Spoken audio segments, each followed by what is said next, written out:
Mais d'abord le journal de 8h sur Europe 1, Fanny Marceau. Bonjour Fanny. Bonjour Dimitri, bonjour à tous. On ne sait plus où donner de la tête avec Donald Trump. Après une semaine à affoler les places boursières du monde entier et l'entrée en vigueur de nouveaux droits de douane hier matin, volte-face, marche arrière toute, le président américain a décidé de suspendre ces nouvelles surtaxes pendant 3 mois. Pour tout le monde, sauf la Chine, qui l'accuse d'être le plus grand truand du monde et à qui il impose désormais 125% de taxes. Baptiste Morin est avec nous pour tenter de comprendre. Bonjour Baptiste. Bonjour Fanny, bonjour à tous. Chef du service économie d'Europe 1. Alors on n'y comprend plus rien. Que s'est-il passé dans la tête de Donald Trump ces 24 dernières heures, Baptiste ? La réalité économique s'est imposée, celle des marchés boursiers évidemment. Lorsque des milliers de milliards de dollars partent en fumée, vous recevez quelques coups de fil de chefs d'entreprise inquiets.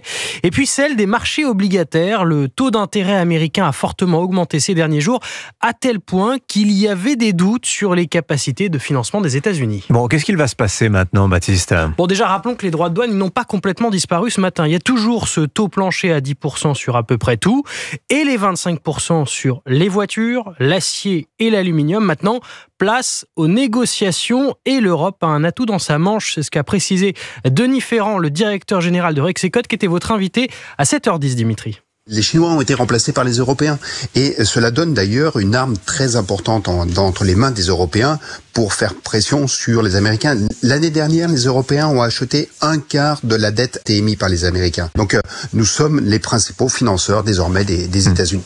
Place aux négociations aussi entre Washington et Pékin, et Donald Trump, dans son style, s'est montré optimiste.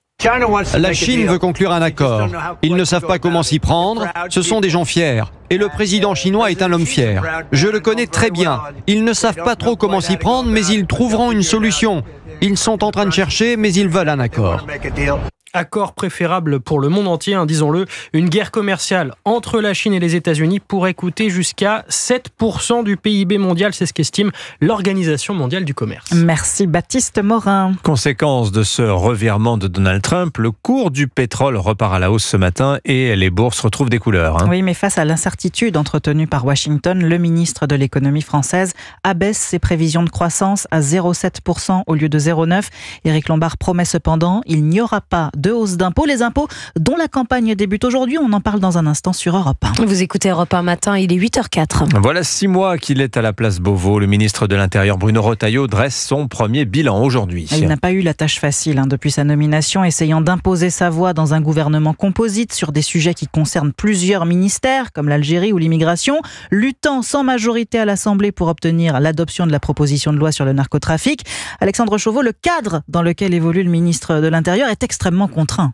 Avec Michel Barnier ou François Bayrou, Bruno Retailleau a su imposer ses thèmes à l'agenda du gouvernement, le narcotrafic donc, mais aussi l'Algérie, avec un résultat pour l'instant moins évident. Le bras de fer souhaité par le ministre de l'Intérieur n'a ainsi pas été réellement engagé. Le Quai d'Orsay et l'Élysée ont même repris le dialogue avec Alger. Mais Bruno Retailleau maintient que sa voix a permis de faire évoluer le rapport de force. L'espoir de voir Boualem Sansal libéré dans les prochaines semaines le contraint surtout à mesurer ses prises de parole. Le sujet s'invite en tout cas dans la course à la présidence des Républicains, car Laurent Wauquiez en fait un argument de campagne. L'issue du scrutin, difficilement lisible au regard du faible corps électoral, fera office au choix de tremplin pour 2027 ou au contraire de sacré coup de frein dans sa dynamique enclenchée il y a 6 mois. En attendant, le ministre entend poursuivre son action place Beauvau. Selon nos informations, une circulaire visant à restreindre les naturalisations devrait notamment voir le jour à la fin du mois, tandis que d'autres chantiers sont toujours en cours, comme la baisse du nombre de visas délivrés ou l'augmentation du délai de rétention pour les étrangers jugés dangereux. Alexandre Chauveau du service politique d'Europe 1, et on attend notamment à l'occasion de ce bilan la réaction de Bruno Retailleau à la proposition polémique de Laurent Wauquiez hier dans le JD News d'enfermer les étrangers sous OQTF les plus dangereux à Saint-Pierre-et-Miquelon. L'actualité ce matin, c'est aussi la France qui pourrait reconnaître un État palestinien au mois de juin. Déclaration hier d'Emmanuel Macron. De retour d'une visite d'État en Égypte, au cours de laquelle il s'est rendu à la frontière avec la bande de Gaza, le président a annoncé une conférence avec l'Arabie Saoudite d'ici 2 mois pour, je cite, finaliser le mouvement de reconnaissance réciproque par plusieurs pays. Écoutez. On se bat pour Gaza le retour de la paix, de la sécurité et une solution politique. On doit aller vers une reconnaissance. Je le ferai parce que je pense qu'à un moment donné, ce sera juste et parce que je veux aussi participer à une dynamique collective, c'est-à-dire qu'il doit permettre aussi à tous ceux qui défendent la Palestine de reconnaître à leur tour Israël, ce que plusieurs d'entre eux ne font pas, d'être clairs pour lutter contre ceux qui nient le droit d'Israël à exister, ce qui est le cas de l'Iran, et de nous engager sur une sécurité collective de la région. Et notre objectif, c'est quelque part en juin, avec l'Arabie Saoudite, de présider cette conférence où on pourrait finaliser le mouvement de reconnaissance réciproque par plusieurs. Emmanuel Macron à sa descente d'avion de retour du Caire. Frédéric Simon, vous êtes le correspondant d'Europe 1 à Tel Aviv. Comment réagit-on en Israël à ces propos d'Emmanuel Macron ?